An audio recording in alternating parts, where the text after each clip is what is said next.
Hello friends, எல்லோருக்கும் வணக்கம். Welcome to Mrs Nithya kitchen. இன்னைக்கு நம்ம வந்து லஞ்ச் ரெசிபி தான் பார்க்க போகிறோம். வேர்க்கடலை பொடி சாதம் பண்ண போகிறேன். அதுக்கு நான் வந்து கடாய் வச்சுருக்கேன். அடிகனமான கடாயாக பார்த்து நம்ம வச்சுக்கலாம். அதில் 1 கப் அளவுக்கு பச்சை வேர்க்கடலை எடுத்திருக்கேன். இப்போ இதை வந்து நம்ம சேர்த்துட்டு இதை வந்து நம்ம நல்லா வறுத்துக்க போகிறோம். ஃபஸ்ட்டு நம்ம வந்து வேர்க்கடலை பொடி வந்து செஞ்சிருவோம். செஞ்சதுக்கு அதுக்கப்புறமா நம்ம எப்படி வேர்க்கடலை பொடி சாதம் தாளித்து நம்ம பண்ணணும் அப்படிங்கிறத பார்த்துக்கலாம்.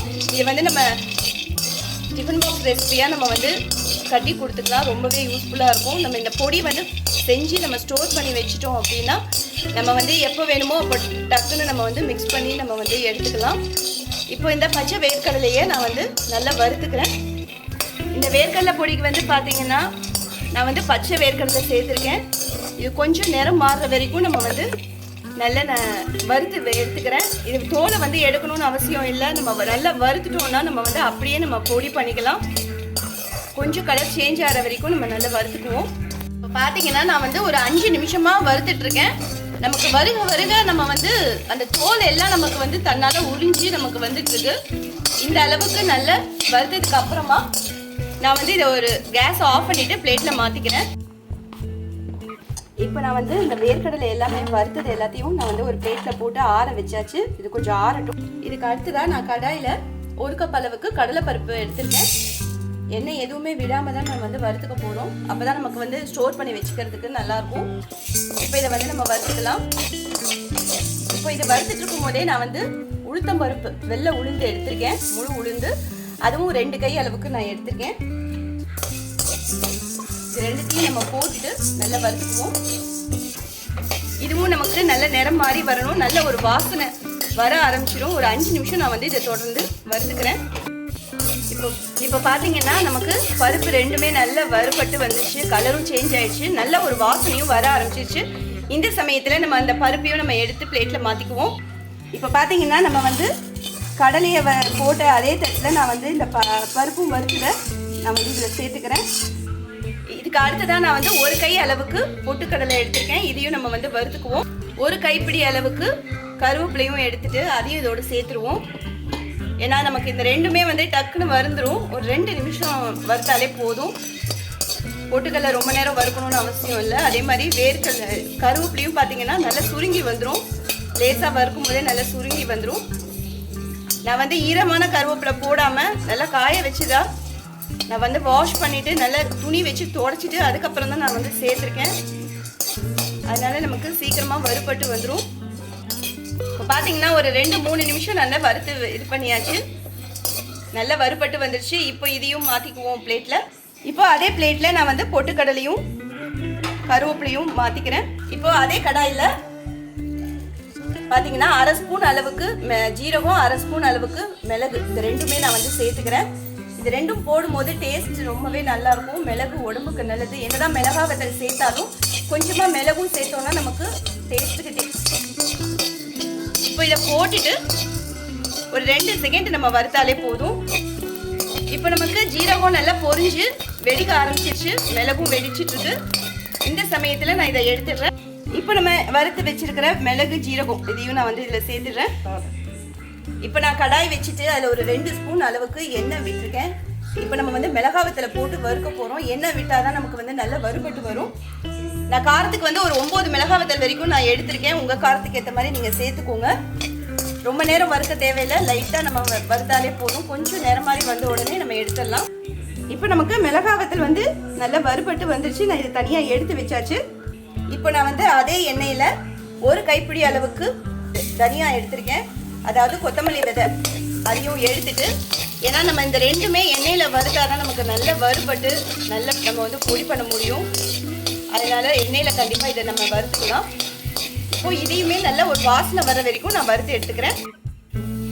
இப்போ பார்த்தீங்கன்னா நமக்கு தனியாவும் நல்லா வறுபட்டு வந்துருச்சு. கேஸை இதோட ஆஃப் பண்ணிவிட்டு நான் இதையும் பிளேட்டில் மாற்றிடுறேன். இப்போ நான் வந்து இந்த தனியாவையும் பிளேட்டில் மாற்றிக்கிறேன். இப்போ பார்த்தீங்கன்னா நமக்கு வறுத்த ஐட்டம் எல்லாமே நல்லா ஆறி வந்துருச்சு. இப்போ இதை மிக்ஸி ஜாரில் சேர்த்துட்டு நம்ம வந்து திரிச்சுக்க போகிறோம். இப்போ வந்து வறுத்தது எல்லாத்தையும் நான் வந்து ஜாரில் சேர்த்தாச்சு. இது கூட நம்ம வந்து மிளகாவத்தல் தனியாக வச்சுருந்தேன். அதையும் நான் இதோட சேர்த்துக்கிறேன். இது கூடவே சின்ன எலுமிச்சப்பழ சைஸில் புளி எடுத்திருக்கேன். அதையும் நம்ம வந்து இதில் போட்டுக்குவோம். கொஞ்சம் புளிப்பாக இருந்தால் தான் நல்லாயிருக்கும் சாப்பிட்றதுக்கு.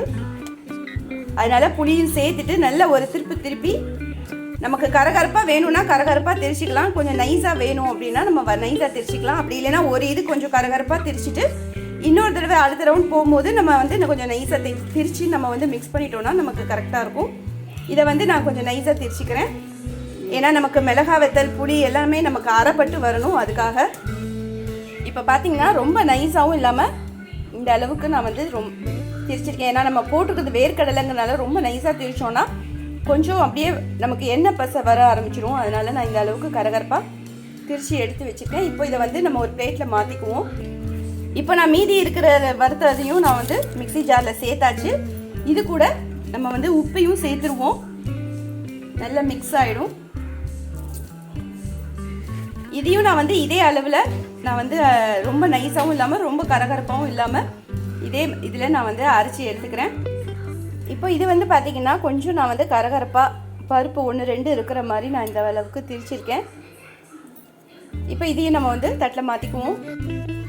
இப்போ இதை போட்டதுக்கு அப்புறமா நான் வந்து வாசனைக்காக கொஞ்சமாக பெருங்காயத்தூளும் சேர்த்துக்கிறேன். இது போட்டோன்னா நமக்கு இன்னும் நல்ல வாசனையாக டேஸ்ட்டாக இருக்கும். உப்பை போட்டுட்டு நம்ம திரிச்சிருக்கிறதுனால நல்ல எல்லா பக்கமும் உப்பு வரணும் அப்படிங்கிறதுக்காக நான் இதை வந்து நல்லா மிக்ஸ் பண்ணி விட்டுடுறேன். பருப்பு பெருங்காயம் உப்பு எல்லாமே நமக்கு நல்லா மிக்ஸ் ஆகி வரணும். அந்த அளவுக்கு நம்ம நல்லா மிக்ஸ் பண்ணி விட்டுடுவோம். இப்போ பார்த்தீங்கன்னா நான் வந்து நல்லா மிக்ஸ் பண்ணி விட்டாச்சு. நல்ல உப்பு நமக்கு காரம் எல்லாமே கரெக்டாக இருக்குது. இது கொஞ்சம் ஆறணும், ஏன்னா சூடாக இருக்குது. இது கொஞ்சம் ஆறுனதுக்கு அப்புறமா இதில் வந்து நம்ம வந்து சாதம் எப்படி பண்ணுறது அப்படிங்கிறத பார்க்கலாம். இதுக்கு தொட்டுக்க சைட் டிஷ் வந்து பார்த்தீங்க அப்படின்னா நான் வந்து உருளைக்கிழங்கு பால் கறி பண்ண போகிறேன். நம்ம வந்து கல்யாண வீடுகளில் நம்ம அதிகமாக சாப்பிட்ருக்கோம். அதே டேஸ்ட்டில் கொஞ்சம் கூட மாற்றமே இல்லாத அளவுக்கு அதே டேஸ்ட்டில் நான் இன்றைக்கி வந்து உருளைக்கிழங்கு பால் கறி பண்ண போகிறேன். எப்படி பண்ணுறது அப்படின்னு பார்க்கலாம் வாங்க. இப்போ நான் கடாய் வச்சுட்டு 2 ஸ்பூன் அளவுக்கு எண்ணெய் விட்டுருக்கேன். எண்ணெய் சூடாயிடுச்சு. 2 ஏலக்காய், 1 பட்டை துண்டு, 4 கிராம்பு, 1/2 ஸ்பூன் அளவுக்கு சோம்பு. இப்போ இது வந்து நமக்கு பொரிஞ்சிட்டு இருக்கு. இந்த சமயத்தில் மீடியம் சைஸில் 2 வெங்காயம் எடுத்துட்டு நீல வாக்கில் கட் பண்ணி வச்சுருக்கேன். அதை இதில் சேர்த்துடுறேன். இப்போ இந்த வெங்காயத்தை நல்லா வதக்கிக்குவோம். பார்த்தீங்கன்னா வெங்காயம் நல்ல ஒரு கண்ணாடி பதம் வந்துச்சு. வர்ற அளவுக்கு நல்லா வதக்கி விட்டாச்சு. இது கூட 2 தக்காளி பொடிசாக கட் பண்ணி வச்சுருக்கேன். அது இதோட சேர்த்துட்டு நம்ம வந்து வதக்கி விட்டுடுவோம். தக்காளி வந்து நல்லா மசிஞ்சு வரணும், அந்த அளவுக்கு வதக்கிடலாம். இப்போ பார்த்தீங்கன்னா வெங்காயமும் தக்காளியும் நல்லா வதங்கிட்டு இருக்கு. இந்த சமயத்தில் இதுக்கு தேவையான அளவு உப்பு எடுத்து போட்டுக்கிறேன். 1/4 ஸ்பூன் அளவுக்கு உப்பு சேர்த்துட்டு அதையும் நான் வந்து நல்லா மிக்ஸ் பண்ணி விட்டுடுறேன். நம்ம உப்பு போட்டு வதக்கும் போது தக்காளி நல்லா நமக்கு சீக்கிரமாக வதங்கி வந்துடும். தக்காளி போட்டுட்டு வதக்கிடலாம். இப்போ பார்த்தீங்கன்னா ஒரு 3 நிமிஷம் நல்லா வதக்கி விட்டாச்சு. தக்காளியும் நமக்கு இப்போ வந்து வெங்காயமும் தக்காளியும் நல்லா வதங்கி வந்துடுச்சு. நான் வந்து மீடியம் சைஸில் 2 உருளைக்கிழங்கு எடுத்துட்டு தோல் சீவிட்டு இந்த மாதிரி நான் கட் பண்ணி தண்ணியில் போட்டு வச்சுருக்கேன். நமக்கு நிறம் மாறாமல் இருக்கணும் அப்படிங்கிறதுக்காக. இப்போ இதில் உள்ள தண்ணி எல்லாத்தையும் வடிய வச்சுட்டு நம்ம வந்து சேர்த்துக்குவோம். இப்போ நம்ம எடுத்து வச்சுருக்கிற உருளைக்கிழங்கு தண்ணியை வடிய வச்சுட்டு நான் இதில் சேர்த்துக்கிறேன். இப்போ நான் உருளைக்கிழங்கு போட்டதுக்கு அப்புறமா நல்லா மிக்ஸ் பண்ணி விட்டுடுறேன். இப்போ நல்லா நான் வந்து வதக்கி விட்டாச்சு. கொஞ்சமாக தண்ணி விட்டு நம்ம உருளைக்கிழங்க வேக வச்சுக்க போகிறோம். ரொம்ப அதிகமாக தண்ணி விடாமல் கொஞ்சமாக தண்ணி விட்டுருக்கேன். ஒரு 1/2 கிளாஸ் வரைக்கும் தண்ணி விட்டு நான் வந்து இதை வேக வச்சுக்கிறேன். இப்போ நான் வந்து மிக்ஸி ஜார் எடுத்துட்டு அதில் ஒரு 4-5 துண்டு அளவுக்கு தேங்காய் எடுத்து பொடிசாக கட் பண்ணி வச்சுருக்கேன். அதை நம்ம வந்து ஃபஸ்ட்டு மிக்ஸி ஜாரில் சேர்த்துக்கிறேன். கூடவே நான் வந்து ஒரு 3 பூண்டு வரைக்கும், நான் பெரிய பெரிய பூண்டாக இருக்கிறதுனால நான் 3 பூண்டு எடுத்திருக்கேன். இதே இது சின்ன சைஸில் உங்ககிட்ட இருந்ததுன்னா ஒரு 5 எடுத்துக்கோங்க. அப்போ தான் நல்ல ஒரு ஃப்ளேவர் இருக்கும். 1/2 ஸ்பூன் அளவுக்கு சோம்பு சேர்த்துக்கிறேன். நல்ல க்ரீமியான டேஸ்ட் வரணும் அப்படிங்கிறதுக்காக நான் வந்து ஒரு 5 முந்திரி பருப்பு சேர்த்துக்கிறேன். கூடவே காரத்துக்கு நம்ம வந்து இதுக்கு மிளகா வத்தலோ இல்லைன்னா ரெட் சில்லி பவுடரோ எதுவுமே சேர்க்க போகிறது கிடையாது. அதுக்கு பதிலாக அந்த பச்சை மிளகாயோடைய ஃப்ளேவர் மட்டும்தான் இதில் இருக்கும். அப்படின்னால ஒரு பச்சை மிளகாய் மட்டும் நான் சேர்த்துக்கிறேன். எனக்கு ரொம்ப காரம் வேண்டாங்கனால 1 போட்டிருக்கேன். நீங்கள் காரம் உங்களுக்கு அதிகமாக வேணும்னா நீங்கள் 2 பச்சை மிளகாய் கூட நீங்கள் தாராளமாக சேர்த்துக்கலாம். இப்போ இதை வந்து நான் நல்லா ஒரு திருப்பிட்டு தண்ணி விட்டு நைஸ் பேஸ்ட்டாக நான் அரைச்சிடுறேன். இப்போ நமக்கு உருளைக்கிழங்கு வெந்து வந்துடுச்சு. இந்த சமயத்தில் நான் வந்து பச்சை பட்டாணி எடுத்திருக்கேன். ஒரு கைப்பிடி அளவுக்கு நான் எடுத்திருக்கேன். இப்போ இதை வந்து போட்டுட்டு நல்லா மிக்ஸ் பண்ணி விட்டுடுவோம். இது வந்து நம்ம தனியாக வேக வைக்கணும்னு அவசியம் கிடையாது. சீக்கிரமாக நமக்கு வெந்து வந்துடும். ஒரு 2 நிமிஷம் நமக்கு உருளைக்கிழங்கோட இருந்தாலே போதும், நல்லா நமக்கு வந்து வெந்து வந்துடும். இப்போ பார்த்தீங்கன்னா நம்ம தேங்காய் விழுது வந்து நல்லா அரைப்பட்டு இந்த அளவுக்கு நல்ல ஸ்மூத் பேஸ்ட்டாக நான் வந்து அரைச்சி எடுத்திருக்கேன். இப்போ இதை வந்து நம்ம உருளைக்கிழங்கோடு சேர்த்து விட்டுடலாம். இப்போ இது கூட நான் வந்து தேங்காய் விழுதியும் நான் சேர்த்துக்கிறேன். மிக்ஸி ஜாரில் கொஞ்சமாக தண்ணி சேர்த்துட்டு அதையும் நான் வந்து இதில் விட்டுடுறேன். இப்போ தேங்காய் விழுதோட தண்ணியும் விட்டதுக்கு அப்புறமா நான் வந்து இதை நல்லா மிக்ஸ் பண்ணி விட்டுடுறேன். ஏன்னா நம்ம முந்திரி பருப்பு போட்டிருக்கிறதுனால நமக்கு நல்ல கெட்டியான ஒரு பதம் வந்துடும். இப்போ பார்த்தீங்கன்னா நமக்கு நல்ல ஒரு கொதி வரணும். கொதிச்சிருச்சுன்னா நல்ல ஒரு வாசனையும் வர ஆரம்பிச்சிடும். இப்போ பார்த்தீங்கன்னா நமக்கு நல்ல கொதி வந்துடுச்சு, நல்ல ஒரு வாசனையும் வர ஆரம்பிச்சிருச்சு. இந்த சமயத்தில் வாசனைக்காக கொத்தமல்லி தழையும் சேர்த்துக்கிறேன். நம்ம எந்த அளவுக்கு போடுறோமோ அந்த அளவுக்கு டேஸ்ட்டாக இருக்கும்.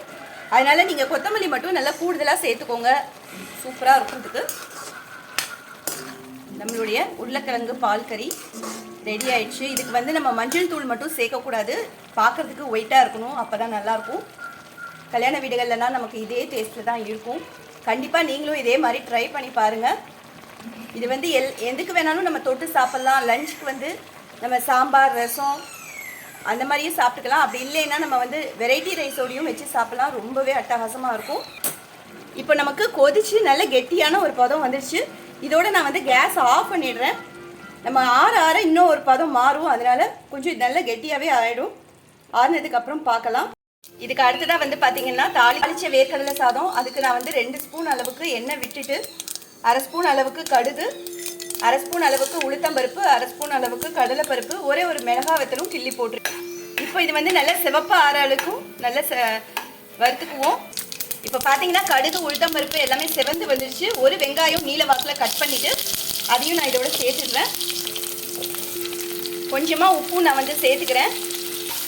ஏற்கனவே நம்ம வந்து பருப்பு பொடி சாதம் போட்டிருக்கோம், அதே டைப்பில் தான் நான் வந்து இன்றைக்கி இதை பண்ணுறேன். வெங்காயம் போட்டு செஞ்சோன்னா டேஸ்ட் வந்து ரொம்பவே நல்லாயிருக்கும். வெங்காயம் வதக்கும் போதே இதுக்கு உப்பும் நம்ம போட்டுட்டோம் அப்படின்னா நமக்கு டேஸ்ட்டு நல்லாயிருக்கும். இதை வந்து நல்ல ஒரு கண்ணாடி பதம் வர்ற வரைக்கும் நல்லா வதக்கி விட்டுக்குவோம். இப்போ நான் வந்து வெங்காயத்தை நல்லா வதக்கி விட்டாச்சு. இந்த சமயத்தில் நான் வந்து பருப்பு பொடி நம்ம திரிச்சு வச்சுட்டு வேர்க்கடலை பருப்பு பொடி, வேர்க்கடலை பொடியை நான் வந்து சேர்த்துக்கிறேன். ஒரு 3 ஸ்பூன் வரைக்கும் நான் சேர்த்துக்கிறேன். உங்கள் டேஸ்ட்டுக்கு ஏற்ற மாதிரி நீங்கள் வந்து கூட்டி குறைச்சி கூட நீங்கள் சேர்த்துக்கலாம்.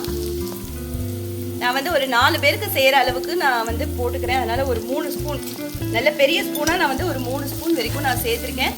சேர்த்துட்டு இந்த வெங்காயத்தோட நல்லா நம்ம வந்து மிக்ஸ் பண்ணி விட்டுடுவோம்.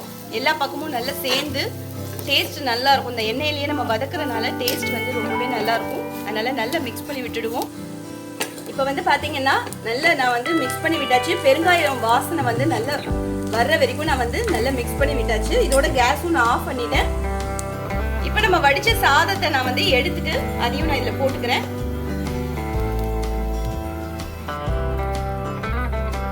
இப்போ வந்து பார்த்தீங்கன்னா நான் வந்து சாதம் வந்து போட்டிருக்கேன். இதை அப்படியே நம்ம வந்து மெதுவாக மிக்ஸ் பண்ணி விட்டுக்குவோம்.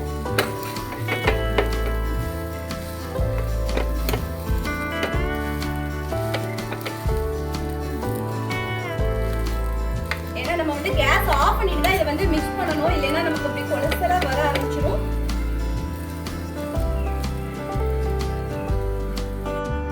இப்போ பார்த்தீங்கன்னா நமக்கு வந்து வேர்க்கடலை பொடி சாதம் ரெடி ஆயிடுச்சு. நல்லா மிக்ஸ் பண்ணி விட்டாச்சு.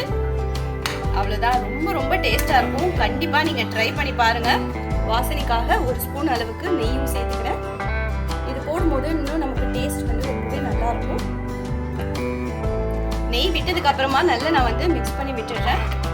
அவ்வளோதான், நம்மளுடைய ரைஸ் ரெடி ஆயிடுச்சு. ரொம்பவே டேஸ்ட்டாக இருக்கும். நம்மளுடைய லஞ்ச் ரெடி ஆயிடுச்சு. வேர்க்கடலை பொடி சாதம் வெங்காயம் போட்டு தாளிச்சு அவ்வளோ சூப்பராக இருக்கும். அதுக்கு தொட்டுக்கிறதுக்கு உருளைக்கிழங்கு பால் கறி ரொம்ப ரொம்ப டேஸ்ட்டாக இருக்கும். கண்டிப்பாக மிஸ் பண்ணாமல் ட்ரை பண்ணி பாருங்கள். இந்த வேர்க்கடலை பொடி மட்டும் நம்ம திரிச்சு எடுத்து வச்சிட்டோம் அப்படின்னா நம்ம வந்து ஸ்கூலுக்கு அனுப்புகிறப்போ பசங்களுக்கு நம்ம டக்குன்னு நம்ம வந்து இதை செஞ்சு கொடுத்துடலாம். ரொம்பவே டேஸ்ட்டாக இருக்கும். மத்தியானம் வரைக்கும் நமக்கு வந்து சாப்பிட்றதுக்கு ரொம்பவே ஃப்ரெஷ்ஷாகவும் சாப்பிட்றதுக்கும் ரொம்ப நல்லாயிருக்கும். மிஸ் பண்ணாமல் ட்ரை பண்ணி பாருங்கள். ட்ரை பண்ணி பார்த்துட்டு எப்படி இருந்ததுன்னு மறக்காமல் சொல்லுங்கள். இந்த வீடியோ பிடிச்சிருந்தா லைக் பண்ணுங்கள், ஷேர் பண்ணுங்கள், கமெண்ட் பண்ணுங்கள். மிஸ்ஸஸ் நித்யா கிச்சனுக்கு சப்ஸ்கிரைப் பண்ணிக்கோங்க. தேங்க்ஸ் ஃபார் வாட்சிங்.